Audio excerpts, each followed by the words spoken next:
Good evening, everyone. This is the Infowars Nightly News. It is Friday, the 13th of July, 2012. And here's a quick look at what we have lined up for you this evening.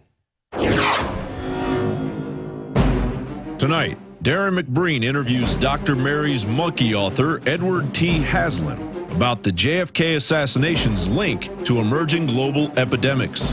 Plus, free sterilization for all fertile women under Obamacare. Then, a woman decides to grope the TSA in self-defense and finds herself charged with battery. All that and more on the Infowars Nightly News.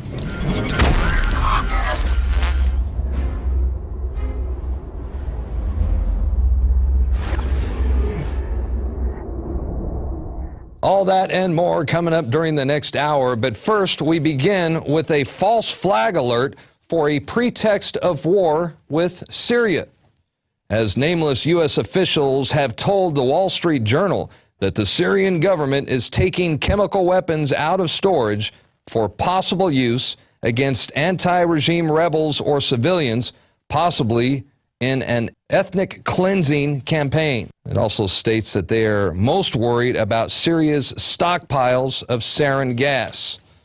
So here we go again. It's already been documented that NATO's hired militant groups like Al-Qaeda or Al-Qaeda are already carrying out a deadly nationwide terrorist bombing campaign, killing innocent civilians. And it's also been confirmed by governments and international media on numerous occasions, so spare me the BS comments and look it up yourself. So, this is all looking way too familiar. We've been expecting this for some time. Syria has been on the hit list for some time, like PNAC, the Project for a New American Century. Syria has been on their hit list, and no doubt that the globalists would prefer that the Obama administration continue the Bush doctrine, and that's exactly what they're doing. So, with the help of NATO, which is now in control of Congress and the Senate, when it comes to policing the world. So, and the Syrian government, they're not going to use chemical weapons. If that happens, it was a false flag attack carried out by NATO. All right, now up next, we have an update on the woman who took action against the TSA after being groped and felt up and molested by the evasive pat-down. You may recall she voiced her complaint to a TSA supervisor, and she proceeded to physically demonstrate how she was groped. The incident captured there on security cam. She basically started doing to the TSA what they had done to her. That only sounds fair. I mean, give them a taste of their own medicine. And her actions were mild in comparison to, what the TSA agents routinely inflict on the traveling public, grope downs that include physically grabbing your genitals, grabbing, touching kids. We've all seen it. We've heard the stories. But and how did the TSA respond to someone touching them? Well, they claim that Carol Price carried out an act of violence. That's right, only in America. I mean, remember, she got groped first. They physically put their hand down her bra. They put their hands up and down her breast. They went up and down her legs. They touched her junk. And, but we're supposed to accept that. Meanwhile, Carol Price has been found guilty of battery for conducting what thousands of Americans are subjected to every single day, a TSA-style pat-down. The jury, probably anxious to get back home and, watch American Idol, they only took 20 minutes to deliver a verdict. So Price is now on probation for the next 6 months. She was issued a $500 fine. So I guess the TSA has some kind of divine power that makes them immune to carrying out sexual assaults against the public. I don't know what else to say. All right. Hey, yesterday, one of our top stories on Infowars.com was the coverage of a viral video that's on YouTube right now. And this is where a man refuses to comply with internal checkpoints. Border Patrol agents, they set up a network of unconstitutional checkpoints all over the United States.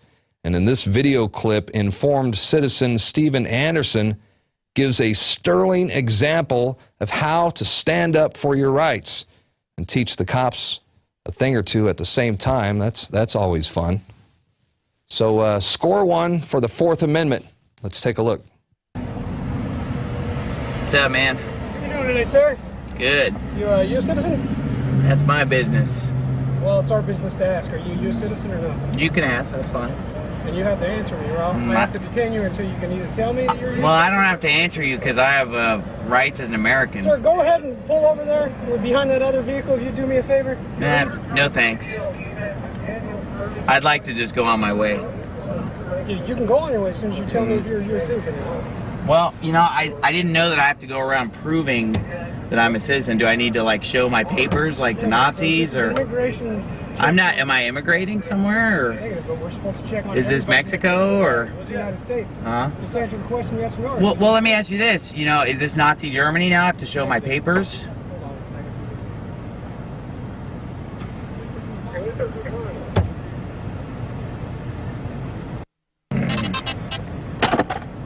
It's a simple yes or no. You can either answer it or we can detain you here until we figure out whether you're a U.S. citizen. Well, you know what's more simple is the fact that my freedom is a little more important than you seem to think. And that, you know, setting up checkpoints where people have to prove that they're a citizen is not something that America is supposed to be about. So I'm not sure if you understand that. Huh? You know. He doesn't want to tell me his citizenship. Well, I'm just driving down the road here and I've been stopped for some reason, and I'm, you know, supposed to, no thank you. I want you to pull up secondary, sir. No thanks. I want to go free on my way. Okay. I'm, you know, here I am just going about my own business, and, you know, I don't need to stop at a checkpoint where I have to prove who I am, because this is America. You know, correct me if I'm wrong, did I stumble into Mexico, or is it still the United States? No, it's the United States. Okay, well then therefore I should have the freedom to travel unmolested, because I'm in America here. So, Go ahead, go. go ahead and go where? Keep going on the road. Okay, see you later. You know, if more people would just follow that example by simply standing up for their rights and refusing to obey unconstitutional demands, freedom might still be salvaged in this country. And we are joined now by the star of the video. Pastor Steven Anderson joins us from my hometown, Phoenix, Arizona. Steven Anderson, it's good to have you on the show today. Yeah, it's good to be here. Thanks for having me. So tell us a little bit more about what happened that day. You know, those officers, they looked a little bit shocked and surprised when you refused their orders. What went down? Well, I was on my way to work in California, and I ended up going through 3 checkpoints within about 90 minutes. The first checkpoint was the agricultural inspection, which I didn't get that on video, unfortunately, but they wanted to search the trunk of my car. I told them I wasn't a commercial vehicle, I wasn't hauling any produce, but they tried to insist on searching my car. Finally, they let me go after a few minutes, and then I showed up at the second checkpoint where the video starts, and they asked me if I was a citizen. And, you know, I've been going through these checkpoints for years. I never answer any of their questions because, frankly, I don't feel like I should have to. I'm just traveling around doing my own business. I shouldn't have to be stopped and interrogated at these things. And then the third checkpoint I went to, they just instantly, they didn't even ask me if I was a citizen. They just instantly said, go to secondary so that your car can be inspected. And they were just planning on searching my vehicle. So I think the reason why they look so shocked that I'm telling them no is that thousands of people are going through these things every day, and I think very few people are telling them no. I think everybody just goes along with it. Maybe they're afraid to stand up to them, or maybe they just don't understand how serious this is. They might think it's just a really minor inconvenience, but the scary part is where this is going. You know, it might seem small now, a small inconvenience, but these checkpoints are the infrastructure being set up for even more invasive checkpoints that are going to be used in the future. They're just getting us used to it, getting us acclimated to it. Well, it's getting ridiculous. And, you know, even the border patrols in California, for example, where you were stopped, they are set up miles and miles away from the actual border. You know, even in San Bernardino County, I've even heard reports where actual military are on the street to assist in DUI checkpoints. And here in Texas, you know, even Alex Jones, we've got a video where Alex was stopped 100 miles from the border of Mexico where he was stopped, and the Border Patrol, they wanted to board the vehicle, and he kind of had the same reaction that you had, and that video is available on the internet. And now we've even got, you know, the TSA has even announced that they're going to expand their Viper program. It's going to include train stations, bus terminals, and even roadside checkpoints of commercial vehicles. So this is obviously spreading out of control, don't you think? Absolutely. And it's like you said, it's all part of a larger system that includes the TSA. It includes DUI checkpoints, narcotics checkpoints, Border Patrol checkpoints. It doesn't matter what the excuse is. These checkpoints are setting up an infrastructure to control the American people and to slowly take away our liberties. And so regardless of what people's view are, what their view is of the border security issue or of illegal immigration, that's not the point. The point is that these checkpoints are unconstitutional. They're a violation of our natural rights. And something's wrong when you're going through 3 of them within 90 minutes of just driving westbound on I-8. I mean, that's pretty extreme. No, it's almost, it reminds me of not only an inconvenience, but it's also conditioning. It's almost like they're conditioning us to go through these random stops and kind of get used to it. Before you joined us, we showed the first half of the video where you went through, you finally managed to get through the first checkpoint. Now we're quickly going to take a look at checkpoint number 2. Let's take a look. This one a little bit, considering... Go to secondary for me, sir, to the right? No. I need you to go to secondary, No, sir, thank you. to the right? No. You know, I don't know why you've held me up in this traffic jam for the last 20 minutes. This is the 3rd checkpoint I've been through in the last couple hours. No, thank you. I'd like to go free on my way, please. Hey, get a soup! What's up, man? What's up? All right. Can we have you pull in secondary, please? No, thank you. I'd like to go free on my way. And why don't you want to go secondary?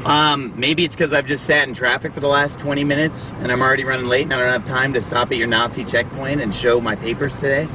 You know, I thought this is America. I thought I had some freedom to travel unmolested, and I'm just trying to go about my business here. You know, I don't have time to play games with you guys. You know, I don't know what you think you're doing here. All right, Stopping me for no reason. Heather, can you run this car really quick?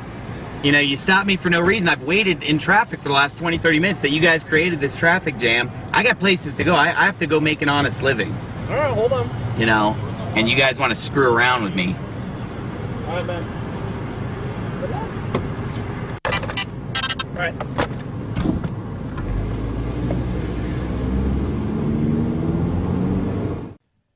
Well, as sad as it is to see America finally getting to this point, it's also encouraging to see patriotic individuals like yourself, you know, standing up to these thugs.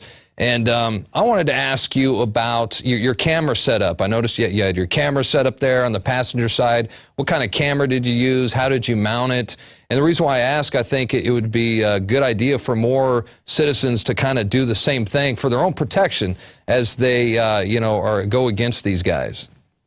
Right. Well, the good news is there's nothing fancy about my setup. It was just a basic JVC camcorder, just a little typical handy cam like anybody would pick up at the electronics store. And, you know, my fancy mount was basically I just had a sweater sitting on the passenger seat, and I just kind of bunched up the sweater to get the right angle. Oh, that's good. That's good.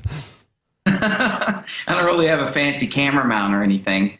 I just like to carry a camera everywhere I go because, you know, I want to document this stuff because of the fact that there are a lot of people who live in other parts of the country and they might hear about something like this and think it's exaggerated, and it doesn't really hit home with them until they actually see what these checkpoints are like. So that's why I like to video it and put it online. And I'm hoping that people will see what I did and do the exact same thing. Because even if just a small percentage of people acted the way that I do when I go through these checkpoints, I think it would back them down. Yeah, and when you post them on YouTube, it catches on. People kind of see how they could react to a similar situation. And Now you're a pastor there in Tempe. Do you discuss this in church at all? Do you tell people at church what happened and what you went through? I do. It's not a huge emphasis of my ministry. Obviously, I focus mostly on preaching the Bible and on spiritual things. But definitely before and after the services, we'll talk about stuff like this. And I've gone into it from the pulpit as well when it was applicable to the part of the Bible that I was preaching. Sure. But most of the people at my church are pretty up on these type of things. They're pretty smart people, and so I enjoy talking to them about it because they understand exactly what I'm talking about. Well, if I still lived in Phoenix, I'd probably definitely be going to your church. So, hey, let me ask you this.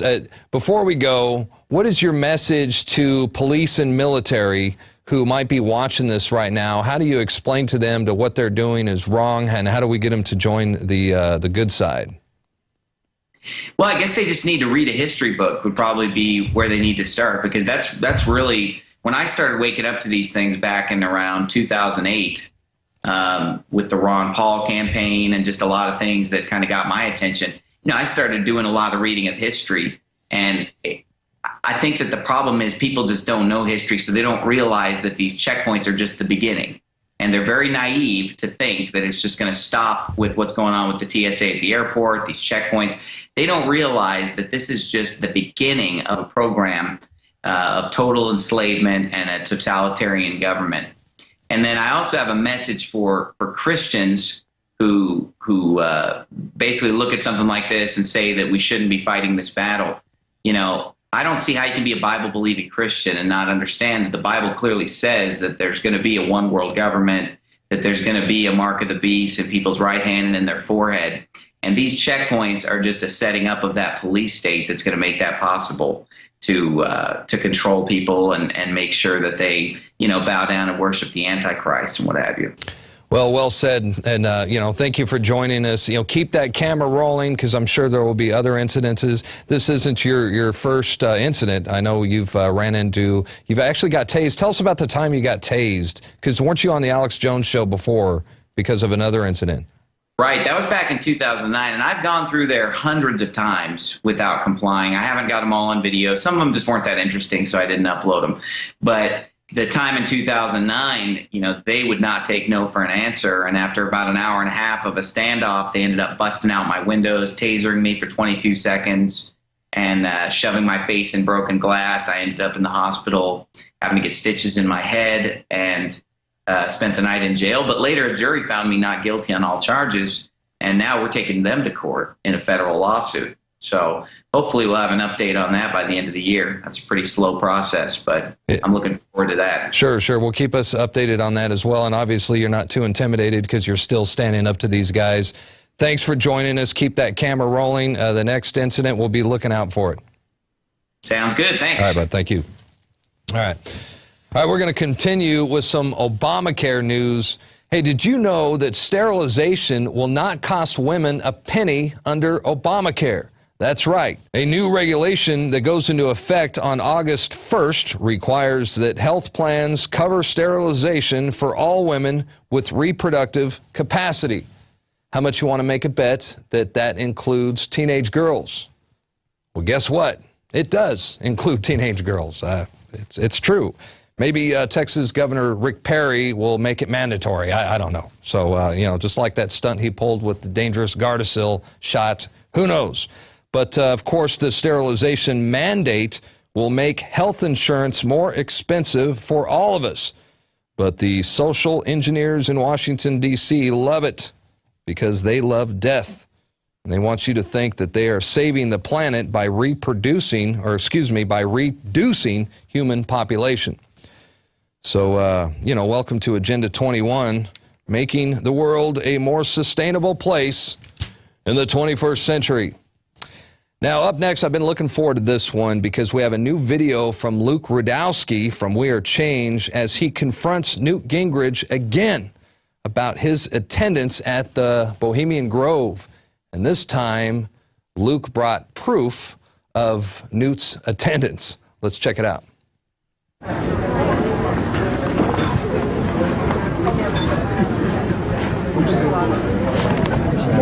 Can I get a quick autograph here?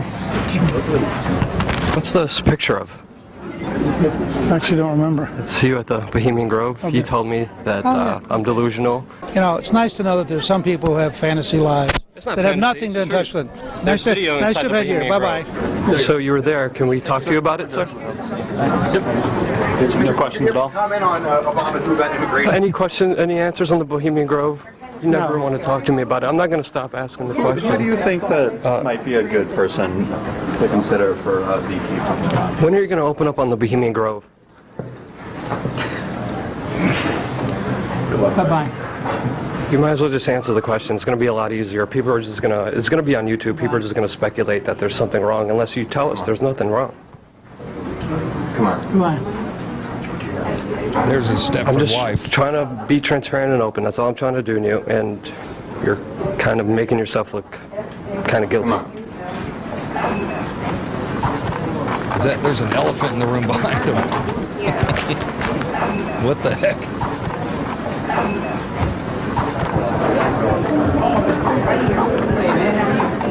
We thought, you know, it looks like there's not a lot of people here. We could at least, you know, have a conversation. You know, talk to you, if that's okay. You know what? We just want to end all the speculation and theories. We want to end that. But by not answering, you kind of make it look bad. Thank you very much. It's just a question. I understand. Thank you. I'm not, you know. Thank you. I try. Like, we don't know what's happening at the Bohemian Grove. There's all these theories out there. The only way to get the truth is to go to somebody and to ask them the question. But when they don't answer the question, it's kind of sad.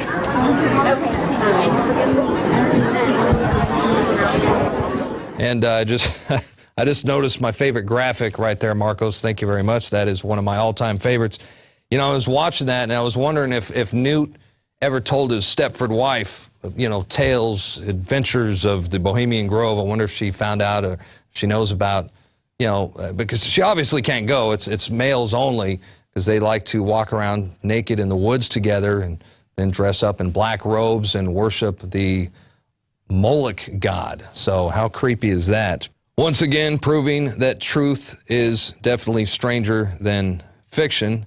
And oh, that's the graphic. Okay, I was doing some Bohemian Grove research today, and I found this on a website called truthertoys.com. Now, is that cool or what? That is a Bohemian Grove set. And I got to have one of those. They even have an Alex Jones bobblehead. Could you show one of those? And, okay, this is satire. I've just been told that this is satire. That's too bad because, well, if it was real, we'd all have these by now. So, and, well, how, that is cool. Hey, while we're on the subject of Bohemian Grove, you know that George Bush Sr. and George W., they were regular attendees. And so they like to dress up in the robes and worship Moloch as well. But not everybody who attended Bohemian Grove liked it. And that brings us to our quote of the day. And this one from Tricky Dick. As he says, Bohemian Grove that I attend from time to time is the most faggy GD'd thing you could ever imagine. And that was an elegant quote by Richard Nixon. Apologized for the foul language in that one, but he actually said that. And you can actually, somewhere you can find the audio recording. I've heard it before. It actually goes on after that, talking about not wanting to shake hands with people from San Francisco, and it's whacked, man. You got to check it out. Hey, we're going to take a quick break, but when we come back, we're going to, well, Aaron Dykes has a special report, so when we go to break, we're going to throw to this, and this is about a UN gun control. Aaron Dykes, I just found out about this just now. After that, we go to break, and then when we come back, we're going to have Ed Haslam in studio, and he is the author of Dr. Mary's Monkey, right here. And it's about the unsolved murder of a doctor, a secret laboratory in New Orleans, and cancer-causing monkey viruses that are linked to Lee Harvey Oswald, the JFK assassination, and emerging global epidemics. Ed Haslam when we come back, but first, a special report from Aaron Dykes.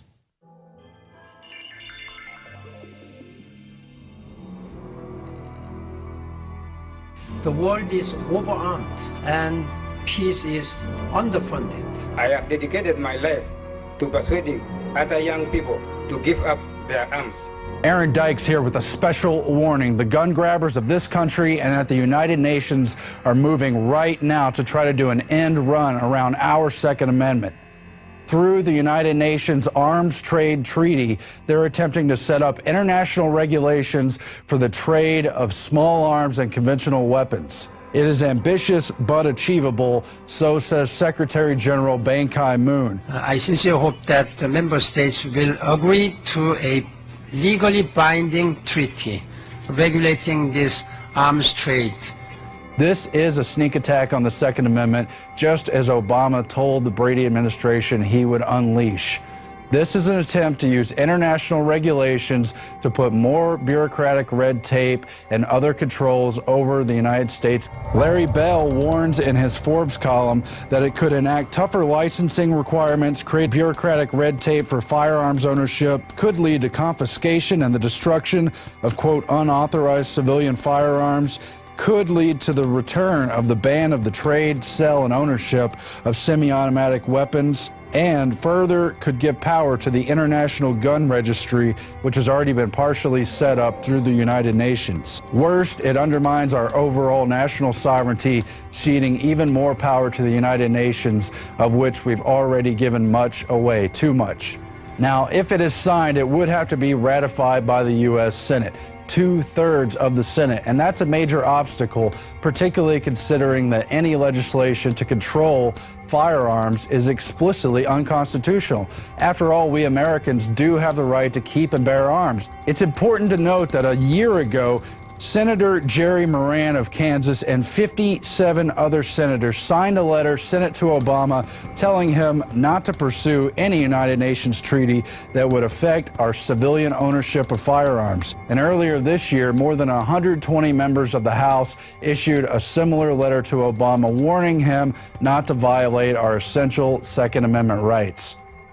But it's the fact that this United Nations treaty will use ambiguous language and easily interpretable language that makes it so dangerous. Number one, the Senate may not recognize the implications it has on domestic firearms ownership because it's worded in international language. And secondly, this treaty may be able to be ramped up over time like so many other international agreements. Just like all other aspects of our sovereignty, international globalists conspiring to change our way of life and create a new system they control have always recognized that a direct frontal assault on the United States Constitution is likely to fail because Americans have been on guard and because at least some in this country remain educated about our founding and about our important way of life. That is the very reason why they've set up the global government systems to do an end run around sovereignty. So many agreements, GATT, the WTO, NAFTA, the SPP, and other international agreements, either bilaterally or multilaterally, binding other countries together, work gradually. They work outside of the constitutional restrictions, but draw in the net around our country and around other free peoples. In reality, it's a double standard, hypocritically allowing the national security shadow operations to continue, spread conflict around the world in the name of achieving global governments and what they have always claimed that the United Nations would be, complete and general disarmament. The United Nations has always been incompatible with the United States, its Constitution, and its way of life. It was set up to strangle sovereignty and merge nations into the one world government, where, among other things, the right to bear arms is not recognized. The United Nations has always been for complete and general disarmament, not only of nations, but of its peoples. The atomic age was born. By 1957, the International Atomic Energy Agency had been formed, and the premise of disarmament was sold to the public on the premise that atomic weapons had become far too dangerous, and that it was time to embrace, quote, one world or none. All men of goodwill earnestly hope that a realistic control of atomic weapons can and will be achieved. And while the prospect of a nuclear holocaust is certainly chilling, the actual mechanism of disarmament has completely eroded away sovereignty. first at the nation-state level by undermining the right to self-defense and declare war, and has sadly progressed to undermining individual rights, including that to keep and bear arms under the United States Constitution. In 1959 and 1960, the United States took part in the United Nations 10-Nation Committee on Disarmament. It took on issues of international nuclear, chemical, and biological weapons. While it wouldn't last, it would lead to the formation, inside the United States, of the Arms Control and Disarmament Agency under the 1961 Arms Control and Disarmament Act. The legislation had been pushed for by the skull and bones globalist John J. McCloy. It too promised not to interfere with, restrict, or prohibit the acquisition, possession, or use of firearms by individuals. And yet it was a long road and a tangled web. By 1963, the United Nations would achieve its partial test ban treaty. By 1968, the United States would fully enter into gun control legislation, passing the Omnibus Crime Control and Safe Streets Act, and later the Gun Control Act of 1968, modeled by Senator Dodd on Nazi Germany's gun control legislation from 1938. The United Nations would continue its disarmament track, setting up in 1969 the Conference on the Committee on Disarmament, which would later form the more permanent body, the Conference on Disarmament, set up in 1979. In 1972, it would pass a Biological Weapons Convention. As you know, the genesis of this treaty goes back a long time. For 2 decades, people have been campaigning on this issue. The United Nations was no longer content simply trying to disarm weapons of mass destruction. By the 80s and 90s, the United Nations began to take on conventional weapons. And in 1990, that included a treaty on conventional armed forces in Europe, followed by the beginnings of a register of conventional arms. Now, by 1993, Bill Clinton had passed the assault weapons ban inside the United States that would last 10 years. This clip can be extended to include up to 60 to 9 rounds. The next year, in 1995, Bill Clinton turned towards international gun control. Clinton would speak at the 50th anniversary of the United Nations, using the platform to beat the drums to go after conventional and small arms as well, telling them they should turn their swords into plowshares and hope for world peace. We must work on conventional weapons, from crime syndicates and drug cartels, each barrier to justice brought down, each sword turned into a plowshare. That same year, Clinton would urge the United Nations to begin a study on small arms on December 1995. That report would be published 2 years later and would discuss openly in the header the complete and general disarmament of small arms weaponry. From that time forward, the United Nations would pass literally dozens of treaties and agreements, many of them dealing just in Africa, but all of them dealing with small arms, conventional weapons, parts for firearms, and even ammunition. The 2001 South African Development Community Protocol would not only take on so-called illicit trade of firearms, but would begin to curtail small arms ownership as well, creating a legal basis to deal with both legal and illegal firearms in South Africa. And by 2005, there'd be an international tracing instrument set up and adopted generally at the United Nations level. From Bill Clinton in the 90s to President Calderon in Mexico in the years 2010 and 2009 to Hillary Clinton and Obama of the current administration, they have all blamed the, quote, illegal flow of weapons south as a tool to try to rein in the Second Amendment and create greater restrictions. I have never favored all-out ban on handguns. And just really brainwash people into thinking about guns in a vastly different way. Try as hard as we can to keep guns away from people who shouldn't have them. Looking to Fast and Furious, we could see how talking points about stopping the illegal flow of weapons, keeping weapons from getting in the hands of drug cartels and other violent non-state actors plays into the United Nations' larger attempt to rein in guns. Now, the United Nations knows they cannot directly target the United States' domestic ownership of firearms because of the Second Amendment. And so the Fast and Furious documents have shown how the Obama administration, Eric Holder as Attorney General, and other people inside the ATF and related organizations all deliberately put guns into the hands of drug cartels in order to demonize the Second Amendment and put more bureaucratic red tape around arms dealers in the Southwest. And redeploying 100 personnel to the southwest border in the next 45 days to fortify its Project Gunrunner, which is aimed at disrupting arms trafficking between the United States and Mexico, working with the Mexicans specifically to facilitate gun tracing activity which targets the illegal weapons and their sources in the United States. We saw that directly with the new policy at the ATF telling the 4 southwestern border states, Texas, New Mexico, Arizona, and California, that they would now have to do extra paperwork and report directly to the FBI whenever someone bought more than 2 semi-automatic weapons. Now, here at the present 2012 United Nations Arms Trade Treaty, we further see the Mexican delegation telling the other representatives of the world that the Second Amendment is no excuse for not having, quote, product controls on products traded across borders. That's using international bureaucratic legal lawyer speak to try to attack the Second Amendment covertly. The erosion of our Second Amendment is not going to happen overnight, but it is going to happen incrementally through different agreements over the decades, gradually drawing in the net. That's really what we have to watch out for here. And because the United Nations Treaty will explicitly say it doesn't go after the U.S. and other domestic nations' right to have arms, it will appear as though it's not infringing on that right. But nothing could be further from the truth. We must always be vigilant, always be on guard, and always say no to gun control, because that is submission to slavery. I'm Aaron Dykes for the Infowars Nightly News.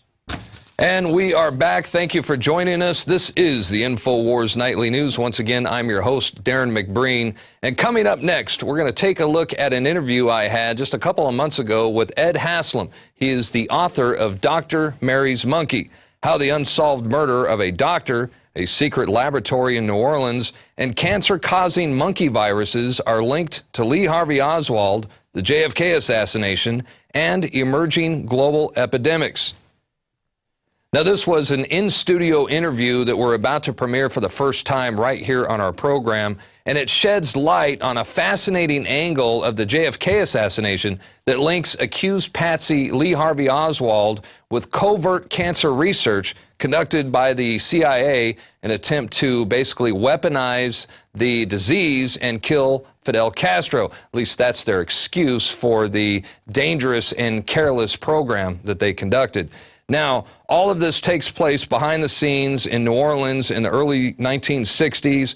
There's a cast of characters that includes, well, Oswald's mistress, Judy Very Baker, co-conspirator David Ferry, who first met Oswald in the Civil Air Patrol, and Dr. Mary Sherman. She is the physician, or was the physician at the Ochsner Clinic, who was murdered in 1964 in a hidden laboratory in New Orleans.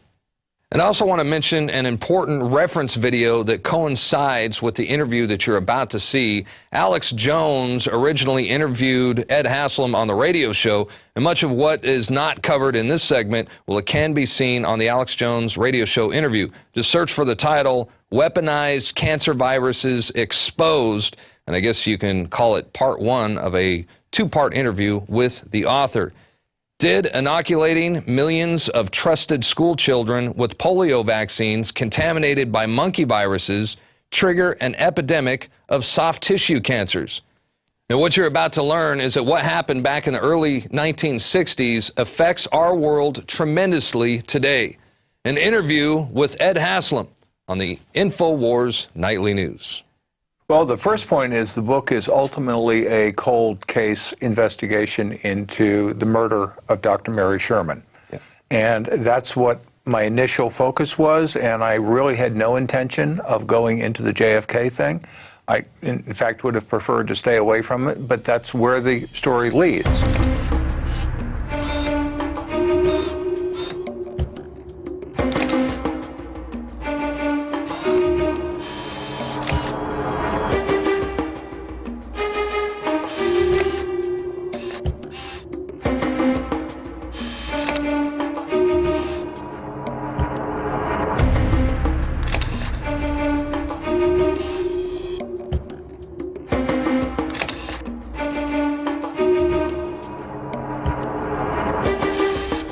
I went to the library and I got the homicide report, the precinct report, the autopsy report, and all of the newspaper articles for the next 2 weeks involving it. Okay, so that is the core set of documents that I present in this book, and when we analyze those documents, you'll see what's wrong with the picture of Mary Sherman's murder.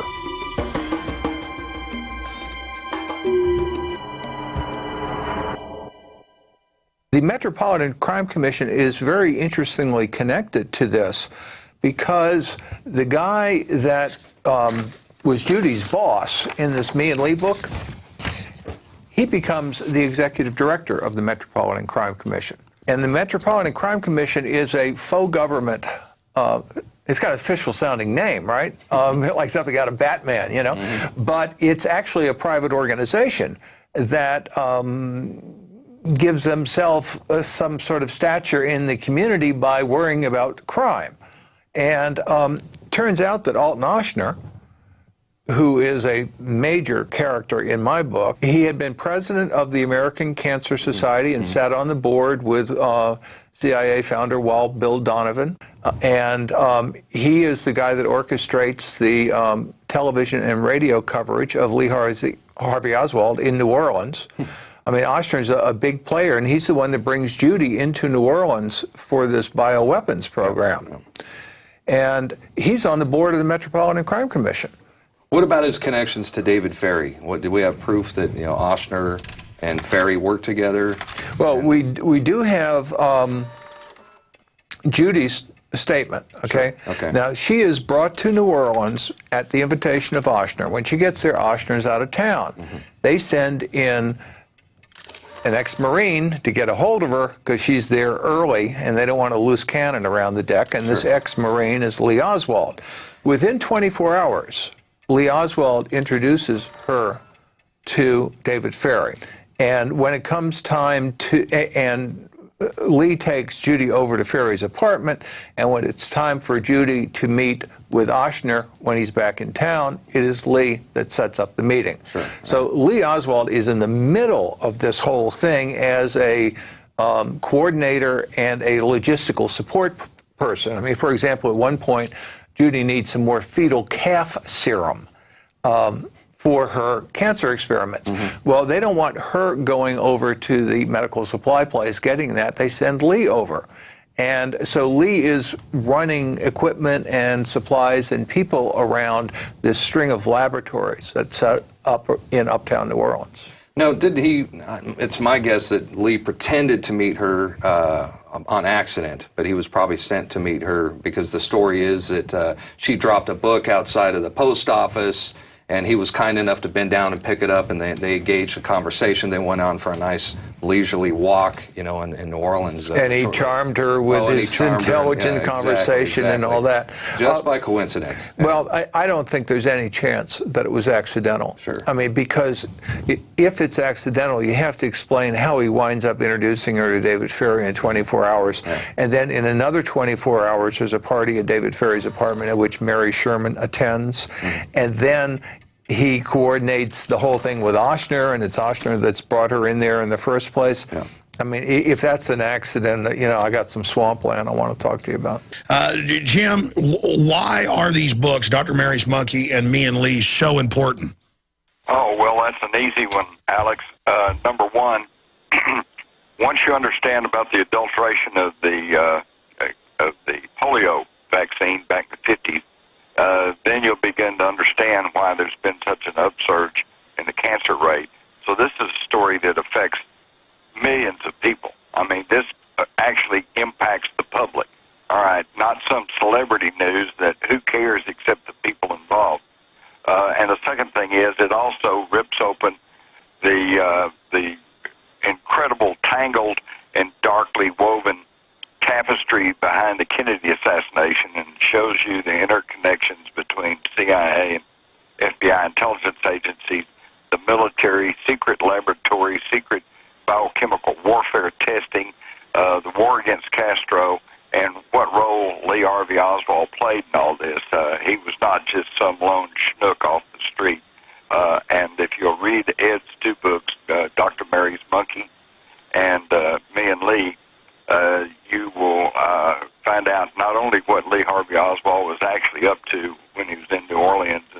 1963, but how he connects into this matrix of powerful and violent groups that were behind the Kennedy assassination.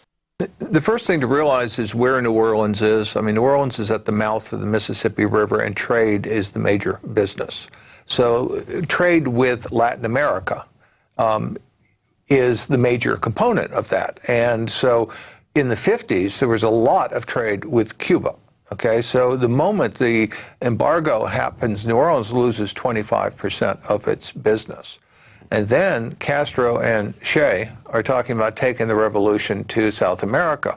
Well, if they do that, there go the coffee beans and there go the bananas, okay? So there's a lot of economic pressure, and Ochsner's in the middle of this. I mean, if you look at Ochsner's hospital, he's got all these flagpoles out front, and there's Guatemala, Honduras, you know.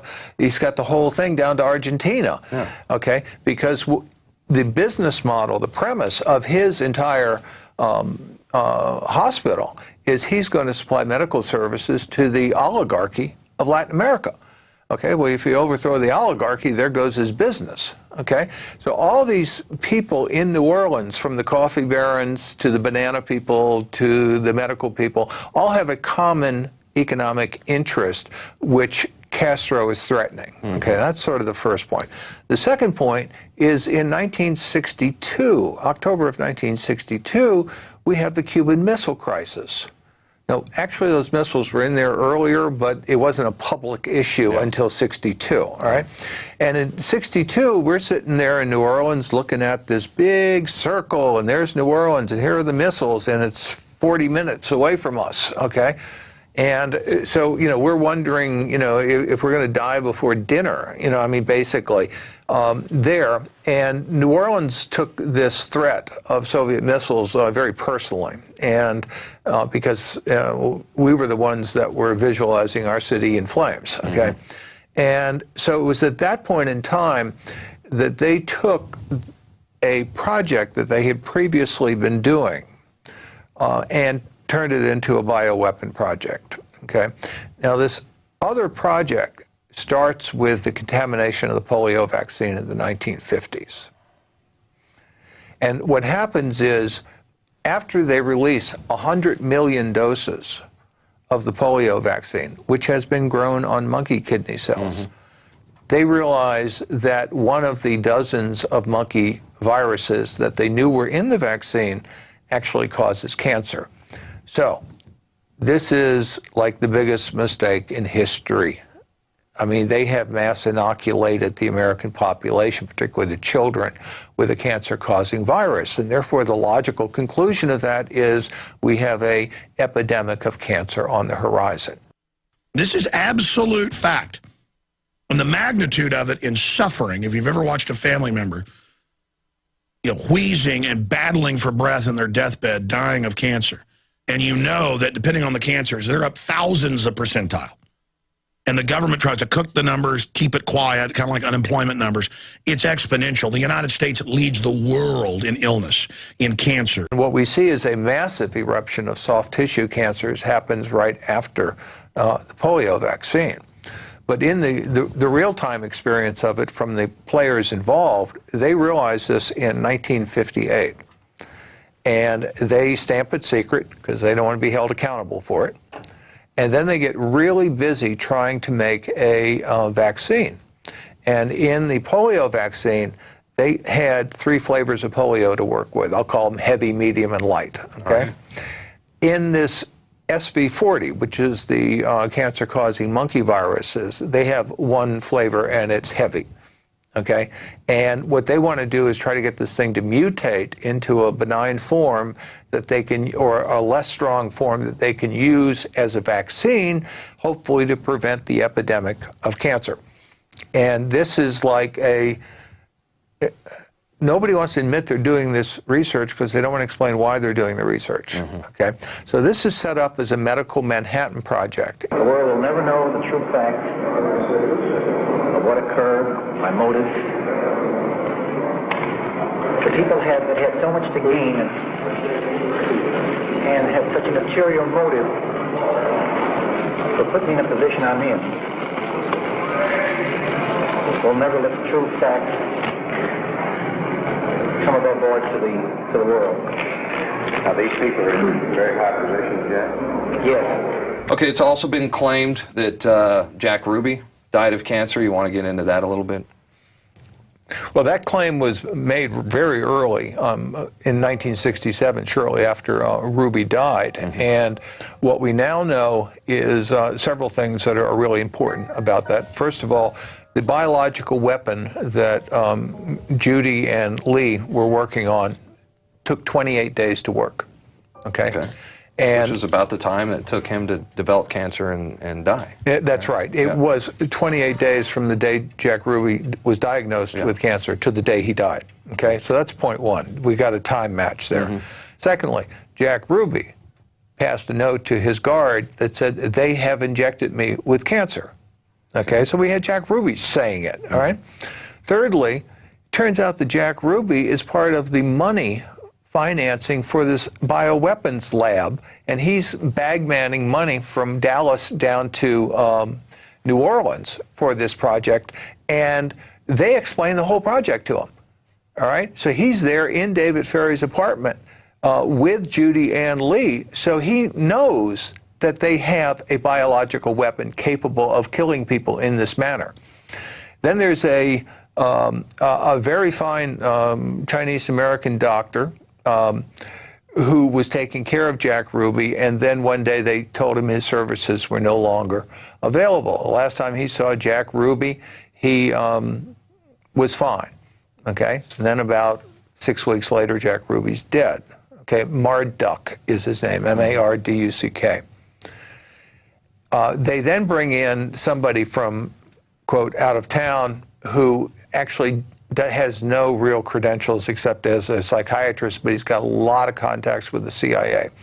And it is him, his name is Jolie West, or sometimes called Jolly West, who is suspected of being the person who actually injects Jack Ruby with the cancer weapon.